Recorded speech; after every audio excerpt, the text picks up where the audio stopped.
एका अल्पवयीन मुलाने रागाच्या भरात टोकाचं पाऊल उचललं आहे। त्यामुळे चंद्रपूरमध्ये एकच खळबळ उडाली आहे। हे टोकाचं पाऊल त्याने का उचललं हे समोर आल्यानंतर तर सर्वच जण हादरून गेले आहेत। विशेष म्हणजे पोलिसांच्या अथक परिश्रमामुळे 5 दिवसानंतर या संपूर्ण प्रकरणाचा उलगडा झाला। याची सुरुवात एका सिगरेटमुळे झाली आणि त्याचा शेवट मात्र भयानक झाला। यामागे घडलेल्या सर्व घडामोडी या धक्कादायकच म्हणाव्या लागतील। कविता रायपुरे यांचे चंद्रपूर जिल्ह्यातील राजुरा शहरातील रमाईनगर या परिसरात किराणा मालाचे दुकान आहे।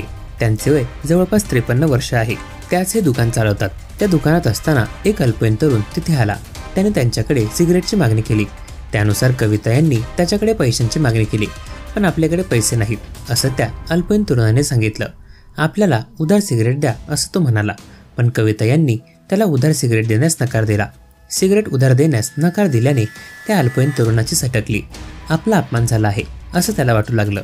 हाच राग त्याने मनात धरला। काही करून या अपमानाचा बदला घ्यायचा यासाठी तो पेटून उठला होता। त्याच दिवशी रात्री 12 ते 1च्या सुमारास कविता यांच्या घरात कोणी नसल्याचं पाहून तो अल्पवयीन मुलगा घराच्या सुरक्षा भिंतीवरून उडी मारत घरात शिरला। त्यानंतर त्याने धारदार शस्त्राने कविता यांच्यावर वार केले। या हल्ल्यात कविता या जागीच ठार झाल्या। त्यानंतर तो तरुण तिथून फरार झाला। पोलिसांना या घटनेची माहिती समजल्यानंतर त्यांनी तातडीने घटनास्थळ गाठले आणि पंचनामा केला। शिवाय तपासही सुरू केला।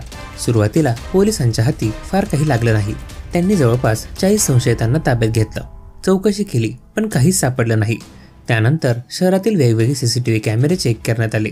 शिवाय काही मोबाईल लोकेशनही चेक करण्यात आली। त्यात पोलिसांना काही पुरावे मिळाले। 5 दिवसानंतर अल्पवयीन आरोपीला अटक करण्यात आली। त्याचे मोबाईलचे लोकेशनही मॅच झाले।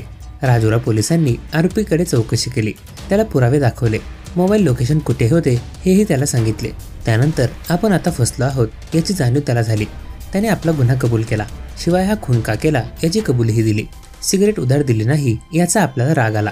त्यातून आपण हे कृत्य केल्याचं त्याने सांगितलं। त्याच्या विरुद्ध गुन्हा दाखल करण्यात आला आहे आणि पुढील तपास राजुरा पोलीस करत आहेत।